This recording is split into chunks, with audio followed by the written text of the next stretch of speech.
Hiya. How are you? You're very welcome here. You're now in America. You have arrived. You arrived now in Fales Point in Baltimore. And you're fresh off the boat, I believe. Yes, indeed. And how was your journey? Bad. Bad. Oh dear, dear, bad. Terrible. Well, I did hear it was perilous. Perilous is what I heard it was indeed. Well, now you're here in the general store. You're here to pick up all your provisions because now you're going out into the frontier. No matter what you were before, you're going to be a farmer. Okay?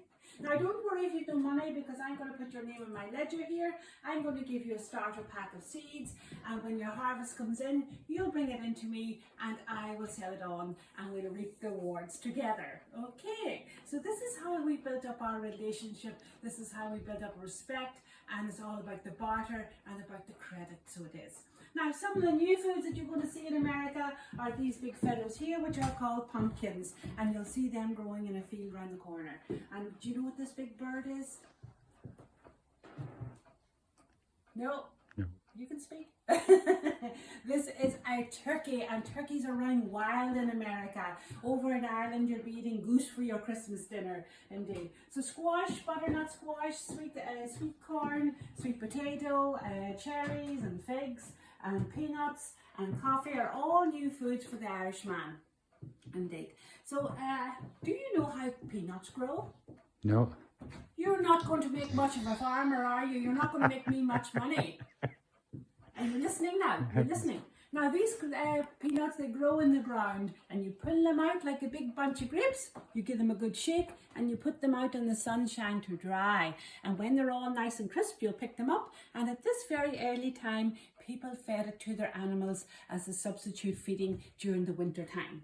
Now, over here is my haberdashery sections there because you're going to need a bolt of cloth. You're going to be making all your own clothes. You're going to need some threads and needles. You're going to need starches and soaps and medicinal medications.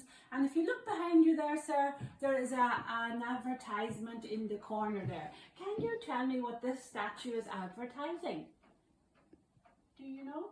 He is advertising good quality Virginia tobacco. Now look at me now, look at me. If you decide to choose some tobacco in my store today, please don't spit at me. Spit in the spittoon provided. Indeed. And way back then, you would have bought your tobacco like this. This is called a pigtail of tobacco.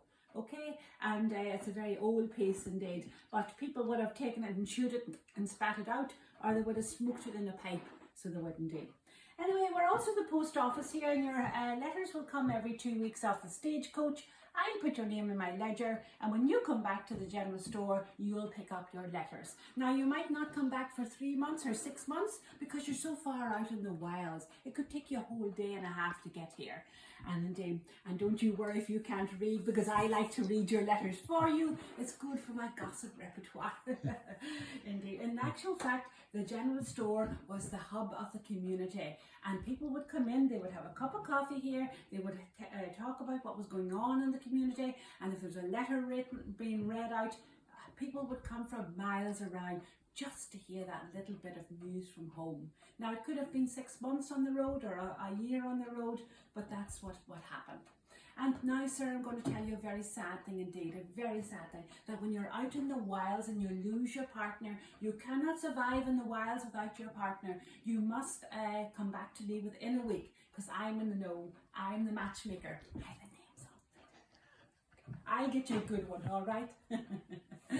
Okay, sir, now you need to go to Mr. Jones over here. He's going to sort you out with one of those big Conestoga wagons that you've seen out at the front of reception.